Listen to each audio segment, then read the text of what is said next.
Mungkin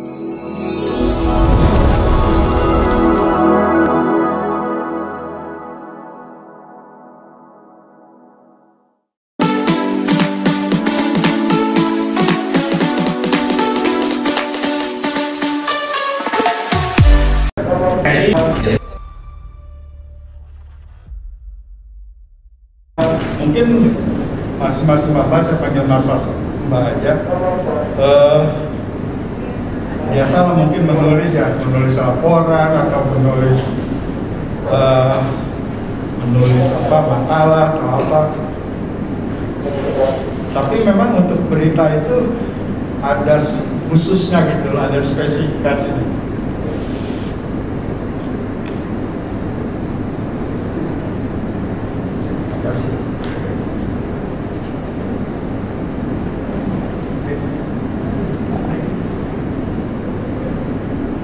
Ya, selanjutnya coba.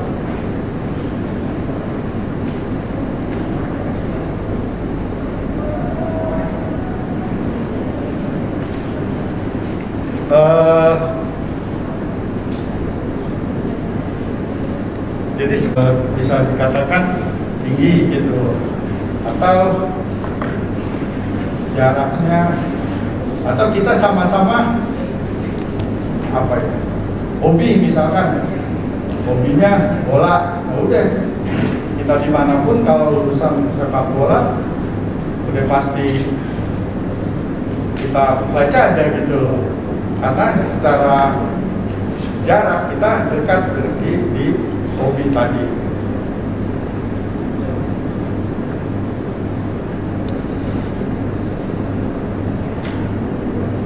Terus ada yang faktor ketiga itu prominence, keterkenalan lah.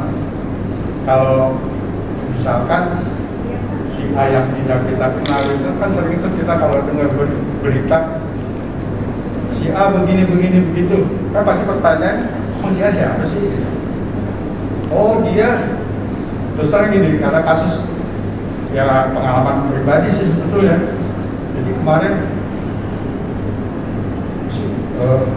ini agak ini ya, agak infotainment ya, Bapak Indonesia bisa. Ada kemarin tuh ada berita tuh ramai tuh Bapak Kepala saya yang kemarin baru meninggal. Dan ya,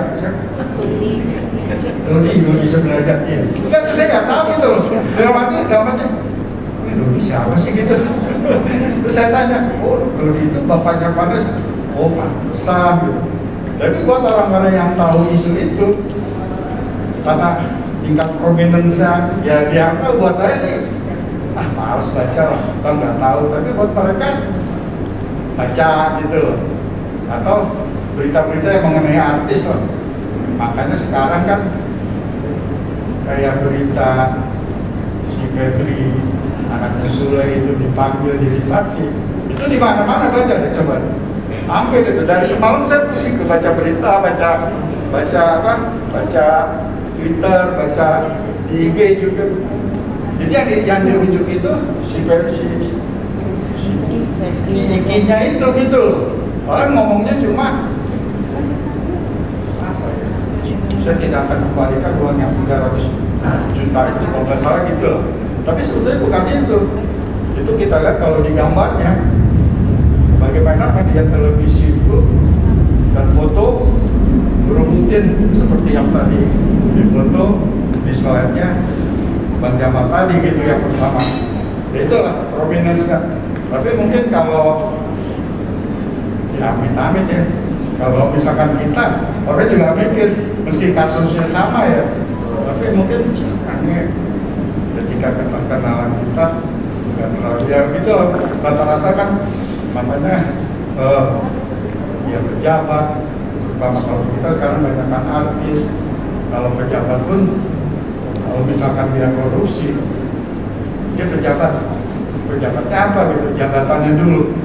Akhirnya yang menonjol di pemerintahan pun nulisnya jabatannya dulu, karena orangnya nggak terkenal kecuali secara individunya dia terkenal.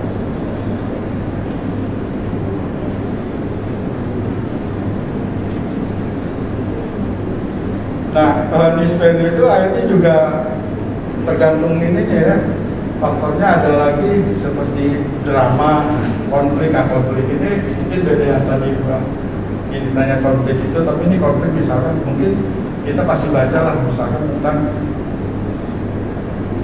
ya kata-kata perang Ukraina Rusia itu pasti menarik lah, value-nya tinggi atau perang apakah kasus-kasus di Palestina, konflik-konflik seperti itu kalau untuk perang.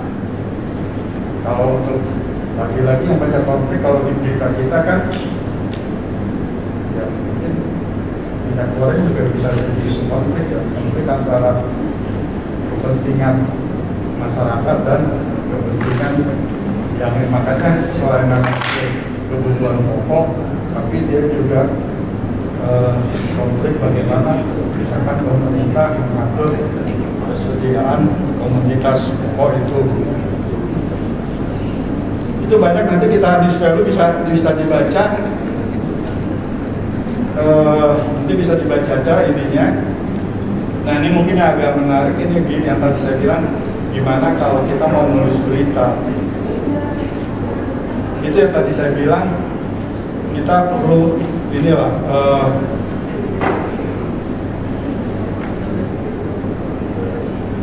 kita pertama kalau itu peristiwa ya peristiwa, tapi kalau ide ya itu tadi kita kira-kira ini lagi isunya lagi apa gitu, atau misalkan mau ada acara kegiatan, misalkan direktur kita mau bikin kegiatannya apa, terus mungkin kita pengen tahu kira-kira mesinnya apa. Nah dari kalau kita udah tahu itu minimal itu yang jadi fokus kita, katakanlah itu nanti menjadi bahan kita untuk menulis misalkan di judul atau kata terus di lead-nya segala macam dan segala keterangannya. Itu biasanya kalau kita tuh sebelum nulis berita itu kita udah punya gambaran kayak gitu. Nanti ketika kejadiannya kita tinggal sesuaikan aja, atau kalaupun berubah ya bisa kita ubah. Nah setelah itu kita kumpulkan informasi, terus ini pengalaman aja. Jadi kalau dulu kan ya tahun-tahun sebelum lagi pulang, saya mulai jadi wartawan tahun 90-an awal. Itu kalau kita meliput suatu acara, bisa di mana, bisa di tempat kira-kira misalkan 10 km dari kantor gitu. Itu ketika acara itu pas pulang itu udah kebayang tuh acaranya begini, aku bikin tag ini aja dulu gini. Nah, terus kayaknya ini berita harus dibikin dua nih, dua gini. Jadi udah kebayang ya semacam konsep lah gitu ya, bahwa nanti data-datanya kan ada, tapi kan kita nggak apa, tapi setelah ini pokok-pokok yang kita tulis itu sudah tergambar di sana.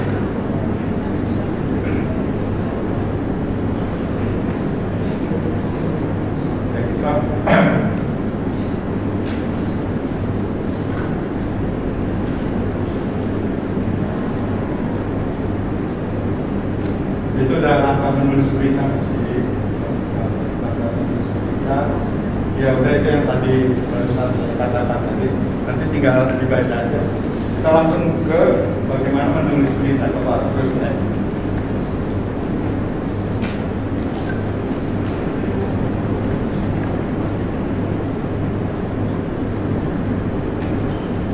Nah ini lebih ke teori, tapi poinnya adalah kecilan ya. Unsur yang paling utama dari nulis berita itu, mungkin kita biasa bakal dengar, yang penting pokok itu memenuhi unsur 5W saluran. Saya pikir sampai sekarang masih relevan itu, meski banyak yang nambah-nambahin, tapi jadi dalam berita itu pembaca udah tahu tentang apa, siapa, di mana, kapan, kenapa, dan bagaimana.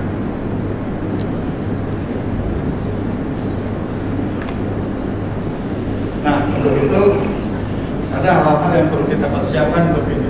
Terus coba. Nah ini lebih ringkasnya karena kalau kita bagaimana kita menulis berita, nanti bisa kita lihat di sini. Satu, melaporkan. Ini untuk ini lah, untuk mempermudah kita mempersiapkan menulis berita bahwa ini bagaimana satu melaporkan fakta terakhir. Nah, terus kedua ditulis dengan struktur piramida terbalik. Nanti setelah ini untuk beberapa poin ini ada penjelasannya, termasuk piramida terbalik. Dibuka dengan judul, lihat nanti ada penjelasannya. Berimbang atau cover both itu mungkin akan khususnya yang lebih penting itu kalau dalam hal konflik yang tadi sisi pertama bilang yang banyak melanggar kode etik itu ya itu tadi. Seharusnya berita itu memang harus bersat. Kalau pas konflik itu kalau misalkan melibat si A berpendapat bahwa si B begini, nah si B ini harus kita buat juga omongannya. Itu sebetulnya yang di berita di sana. Jadi kita sudah melaksanakan itu yang dibilang cover both, apalagi kalau berkaitan dengan konflik. Akurat dalam menyebut fakta pastinya, fair, jujur dan tidak berprasangka, ya karena kita harusnya kita disertai background atau konteks. Jadi jangan ujuk-ujuk gitu loh. Jadi misalkan Kemendikbud, saya sedih suka agak ini nyebut instansi ini ya sebagai gabung sama Ristek. Karena nanti di contoh itu akan masih saya tulis pakai Kemendikbud, karena ya salah aja nanti orang ya diganti aja. Kemendikbud Ristek misalkan akan katakanlah memperlakukan PTM gitu. Tapi ya konteksnya apa? Konteksnya nanti misalkan informasi bahwa COVID-19 itu semakin menurun atau apa bla-bla-blanya itu biasanya kalau di pemberitaan kita itu nanti dibawa di paragraf akhir gitu. Karena itu mendukung di paragraf atas juga boleh, tapi ya jangan terlalu banyak. Tapi nanti kan untuk penjelasan tweetnya itu jadi menunggu itu gitu. Biasanya kita taruh di bawah. Nah, ini memenuhi ketentuan yang diatur kode etik itu yang di sesi 1 tadi. Ya, antara lain untuk terhindar dari kemungkinan dituntut secara hukum, mempertimbangkan aspek pendidikan publik, disajikan dengan jernih, ditulis dengan bahasa. Nah, makanya nanti kita ada sesi tentang bahasa. Mungkin nanti di bahasa itu yang lebih menjelaskan tentang sesi ini. Coba terus. Nah, ini yang tadi saya bilang ada beberapa poin tadi yang saya pikir perlu dijelaskan secara khusus. Tulis berita itu dia ditulis dengan piramida terbalik. Kenapa? Karena gini, di lead itu atau nanti dicerminkan di judul, dia itu kan harus informasi terbaru, informasi yang penting yang menarik perhatian masyarakat seperti itu. Jadi di lead itu seharusnya kalau kita yang orang buru-buru atau cuma ini, ya minimal dia udah selesai lah. Oh, nanti udah bisa PTM mulai tanggal sekian-sekian, karena dari lead itu jelas begitu. Itu makanya kenapa di piramida terbalik, nanti penjelasannya itu semakin ke bawah sudah tidak terlalu penting. Maksudnya penting dalam arti kalau di antara berita itu gitu, tingkatnya berkurang. Terus kenapa harus berbalik? Nah, itu tadi yang mulai coba balik lagi sebentar. Itu yang tadi saya bilang ya, mau dia meneruskan atau menjelaskan baca berita, yang penting kalau dia cuma baca di awal, ya informasi yang kita ingin sampaikan sudah sampai. Misalkan kemudian sudah akan menyelenggarakan PTN mulai tanggal sekian, itu kan udah lah. Kalau yang orang bacanya main buru-buru udah selesai gitu. Terus nah ini tentang dibuka dengan judul lihat yang kuat tinggal harus tajam. Nah itu yang tadi mungkin kalau dari yang sesi pertama itu yang bilang kita ini dengan sebanyak ini nanti yang misalkan tentang pelatihan ini lah kita mau bikin berita apa dengan banyak itulah sudut pandang itu ya angle-angle kita gitu loh. Apakah misalkan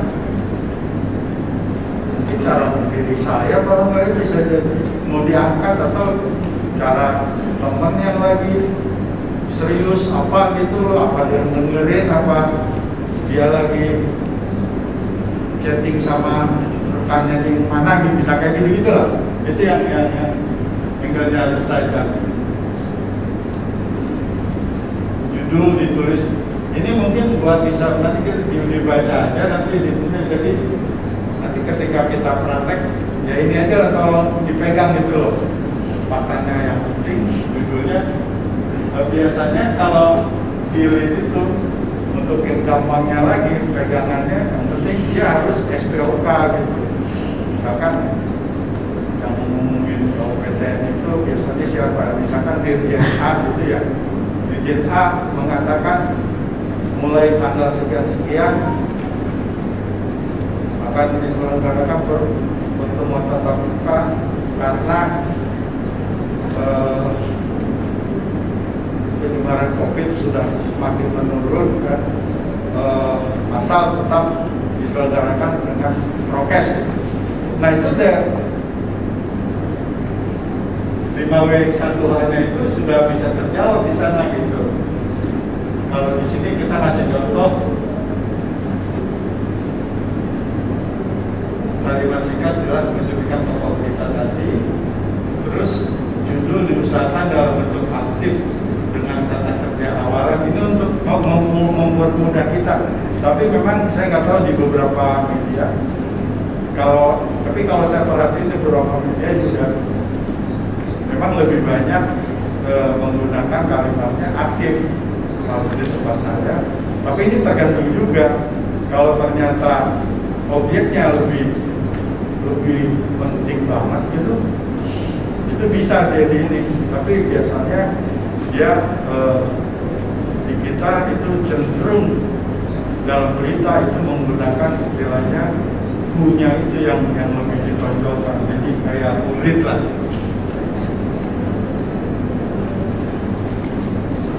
Ini ada contohnya seperti papan-papan ini nanti silakan dibaca. Terus ada juga teori judul itu kalau itu mengandung opini, subjeknya itu kalau bisa di judul sudah langsung ditulis. Ini lah, misalkan contohnya orang tua perlu beri keteladanan dalam gawai. Nah ini yang benar, nah ini yang saya tulis. Kalau tulis tadi masih pengen dikti, seharusnya respect ya. Orang titik juga orang tua. Ini kalau judulnya merupakan opini, tapi kalau bukan opini, misalkan ya itu tadi Kemendikbudristek akan selenggarakan PTN mulai dengan itu kan bukan gitu. Nah itu nggak perlu narasumber juga untuk ketahuan. Tapi kalau itu kan karena opini, biar di judul itu orang sudah langsung tahu siapa sumbernya. Terus